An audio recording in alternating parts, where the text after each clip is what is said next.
사망자만 23만 명 예상된다. 지난 7일 일본 규슈 미야자키현 앞바다에서 규모 7.1의 지진이 발생했습니다.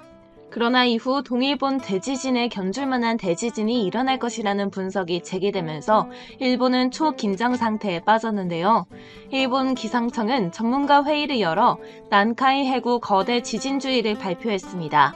이는 평상시와 비교해 거대 지진이 일어날 가능성이 상대적으로 커졌다는 것으로 일본 정부가 2019년부터 운용을 시작한 난카이 해구 지진 임시정보를 실제로 발령한 것은 처음 있는 일이었죠.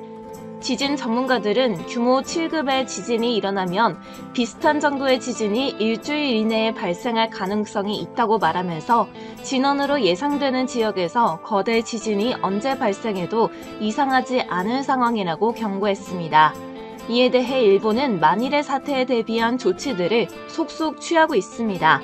소방청은 거대 지진으로 진도 6 이상의 흔들림 등이 예상되는 29개의 도부현과 707개 시정촌을 대상으로 주민들에게 피난태세 준비 등을 요청한 상태입니다.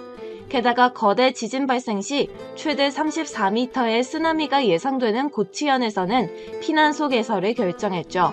실제로 거대 지진이 발생하면 일본의 엄청난 인적, 경제적 피해는 불가피한 상황인데요. 최악의 경우 사망자는 2011년에 발생한 동일본 대지진을 훌쩍 넘는 32만 3천 명을 웃돌 것으로 보여집니다. 경제 피해액도 약 2,059조 원에 달할 것으로 분석되고 있죠. 게다가 현재 일본은 엎친 데 덮친 격으로 태풍까지 상륙해 하루에 360mm 이상의 비가 내리고 있는데요. 이는 해당 지역 평년 8월 한 달 강수량의 2배에 달하는 양입니다. 태풍 피해를 심각하게 입은 이와테현은 구지시 댐 수위가 상승해 하루에 나가우치강에 긴급 방류를 시작했는데요. 구지시는 댐 긴급 방류 결정으로 강 하류가 범람할 우려가 있어 총 4,177가구 8,300명의 주민을 대상으로 긴급 안전 확보까지 발령했습니다. 또한 일본 기상청에 따르면 일본 전역엔 최대 250mm의 비가 더 쏟아질 전망이라고 밝혔는데요. 태풍과 거대 지진주의보 때문에 일본에서는 최악의 경우 가장 가까운 나라인 한국으로의 대규모 인구 이동이 불가피하다는 입장을 내놨습니다. 니케이 신문은 현재 일본의 상태로는 건물 노후화나 예산 부족 등의 제약이 있다. 그렇기 때문에 주민들 스스로가 피난 경로를 확인하거나 조금이라도 안전한 나라로 대피해야 한다고 당부했습니다.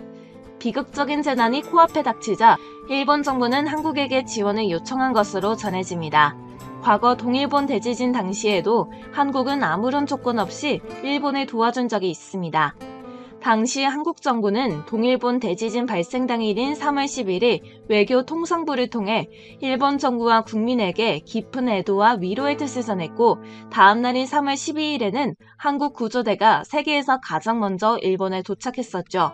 이러한 가운데 12일을 기점으로 한국인들 사이에서는 일본을 돕기 위한 모금운동이 본격화되었는데요. 3월 12일 천주교에서는 위로의 말을 전하는 동시에 긴급 구호로 5만 달러를 지원하기로 했고 기독교 단체들도 복구 지원팀을 파견하고 모금 운동을 하는 등 지원에 나섰습니다. 이후 모금 운동은 본물 터지듯 이어졌는데요. 놀랍게도 물품 지원과 별개로 삼성과 LG 등 한국 대표 기업과 국민이 보낸 성금은 무려 1,000억 원 이상이었습니다.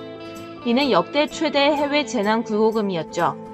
정부는 1,000억 원이 넘는 인도적 지원금을 전달하는 것과 별개로 지진 발생 다음 날 구조견 2마리와 구조대 5명, 14일에는 구조대 102명을 피해 지역인 센다이에 급파해 시름에 빠진 일본인들을 적극적으로 도왔습니다. 일본에서 커다란 인기를 얻고 있던 한류 스타들도 모금에 동참했는데 대용주는 당시 약 10억 원을 기부했고 장근석은 약 1억 원을 기부하기도 했습니다. 이처럼 한국은 정부와 정치권, 종교계, 언론계, 한류스타, 교육청, 기타 인터넷 커뮤니티 할 것 없이 일본을 도왔으며 모금운동은 다양한 스펙트럼으로 전개되었는데요. 한국 사회에 퍼진 건 단지 모금운동뿐만이 아니었습니다. 일본을 향한 격려와 응원의 메시지 남기기도 활발하게 이루어졌었죠. 당시 네이버 웹툰은 힘내요 일본 릴레이 웹툰을 통해 일본을 응원했고 일본군 위안부 피해 할머니들도 일본의 재난에 애도를 표했습니다. 제일 먼저 구조대를 파견한 것도 한국이었고 제일 늦게 철수한 해외 구조팀도 한국이었는데요. 게다가 구조대들은 후쿠시마와 가까운 센다이에서 구조활동까지 했습니다. 이때 파견됐던 구조대원들은 천막에서 숙식을 해결했으며 한국으로 돌아온 후에도 외상 후 스트레스가 심각해서 최근에는 논문에도 나올 정도입니다. 이렇게 인간적이었던 한국에게 일본이 돌려준 것은 배신과 뒤통수였는데요. 그때나 지금이나 일본에서는 한국이 겨우 구조견 2마리를 파견했다느니 한국인 구조대원들이 범죄를 일으켰다고 날조하고 다닙니다. 특히 당시 일본 대사는 한국 언론의 특별기고문을 게재해 한국은 가장 먼저 긴급구조대를 파견하고 많은 구호 물자를 보내줬다. 마치 가족이나 친구가 피해를 당한 것처럼 한국이들은 힘찬 격려를 해줬다고 말하며 감사의 뜻을 표하기도 했는데요. 이것 또한 거짓된 눈물에 불과했습니다. 한국은 임진왜란과 일제강점기 등의 아픈 과거를 뒤로하고 아픔을 겪은 이웃나라를 따뜻하게 보듬어준 데 반해 일본은 터무니없는 이유를 들며 은혜를 원수로 갚았습니다.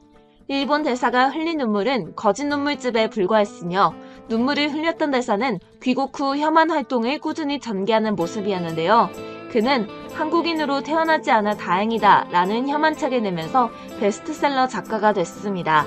그 후로도 일본은 독도 문제와 위안부 문제 등 역사 추정주의로 오히려 방귀 낀 놈이 성내듯이 식민지 피해국에 대한 사과는커녕 역사 왜곡으로 한국의 뒤통수를 후려쳤죠. 이를 두고 고 박경리 선생님이 하셨던 유명한 발언이 다시 한번 회자되기도 했습니다. 박경리 선생님은 한 매체에 기고한 글에서 나는 젊은 사람에게 일본인에게는 예를 차리지 말라. 아첨하는 약자로 오해받기 쉽고 그러면 밟아버리려 든다.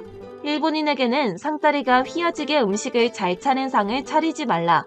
그들에게는 곤배상이 없고 마음의 여유도 없고 상대의 성의를 받아들이기보다 자신의 힘을 상차림해서 저울질해야 한다 라고 덜어 충고한다고 말한 바 있죠. 고 박경리 선생님의 말씀은 한국인들에게 크나큰 교훈을 주는 말씀이었는데요. 그러나 상황이 또 한 번 불리해지자 일본은 비극적 재난을 핑계로 한국에게 또다시 도움을 요청하고 있습니다.